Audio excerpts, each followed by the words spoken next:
syndrome? Let me explain. Once someone has changed your dirty diaper, powdered your little behind, or wiped your runny nose, they are not interested in receiving any kind of advice from you, particularly as it relates to money, relationships, or parenting. Raise your hand if you know what I'm talking about. Mr. Toastmaster, fellow Toastmasters, and special guests, tonight I want to tell you about my mama.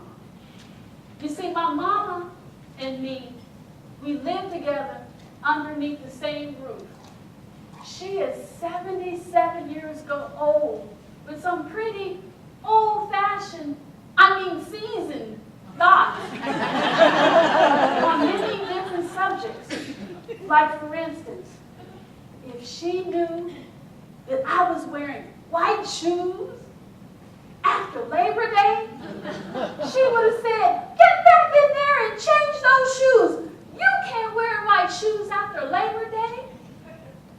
She is as set in her ways as sure as the sun rises in the east and the National Healthcare website freezes and crashes every day. So as you can imagine, this can make for some pretty interesting conversations. Like recently, Mama and I were having a conversation on child rearing.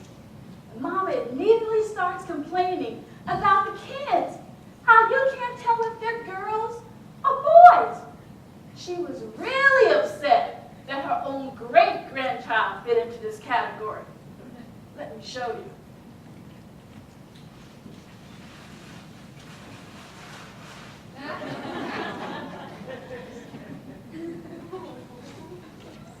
My mom was so happy when his parents finally cut his hair.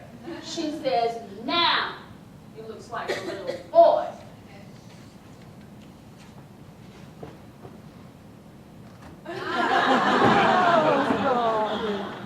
My mom goes on in her mother knows best tone and says, "Nowadays, you can't tell the little boy babies from the little girl babies, not by their looks, and certainly not by their name. Well, I can take a trip around the world and never pack a bag with some of these names. Asia, Brazil, Denver, London, Ireland, Paris, Rome, Sydney. And what kind of name is Rain, Northwest, or Taylor for a child? What happened to simple names like Robert, Nancy, or Tim?" I said, "Mom, times are changing, and parents want to be a little unique and creative when selecting a name for their child." She says, "Well, if you want to know my opinion," which I didn't. She says, "Rain falls from the sky, Northwest is a direction, and a tailor is someone that alters your clothes." And you know how I feel about children in their places. Children ought to be seen and not heard. Like in that Walmart the other day, child falling all out in the store with that temper tantrum. Had that been you back in the day, all I needed to do was have a little talk with you before we went into the store. Now, Rose, we going inside here this store. I don't want you to touch anything. I don't want you to pick up anything. And if you want something, you come and ask me now. You hear? But no means no. Do you understand, little girl? Yes, Mama. And then my mom goes on and on. And did you see that child embarrass his mama in the store, yelling and screaming?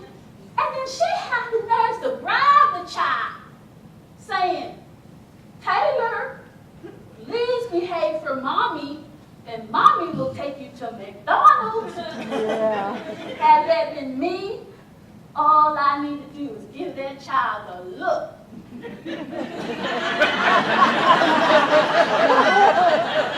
Like I gave to you and your siblings growing up, and that child would have straightened up quick, fast, and in a hurry. Let me show you the look.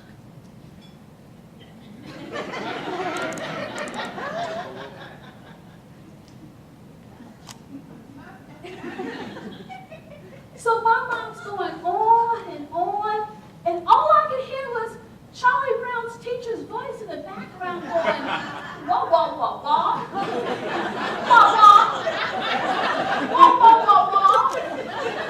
So I thought it best to change the subject.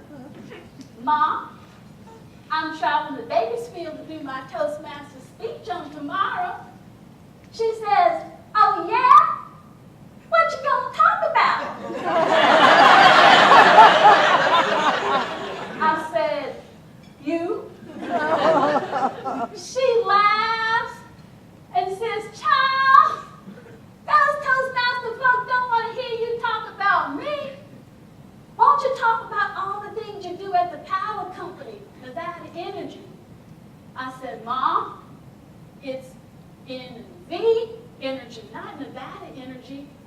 Remember, I told you 100 times the NV stands for New Vision. My mom gets out of her seat, puts both hands on her hips, and proceeds to tell me, just because you work for them highfalutin folks down at that Ivory Tower building, don't think you know more than me, young lady. I remember when it was called Southern Nevada Power Company.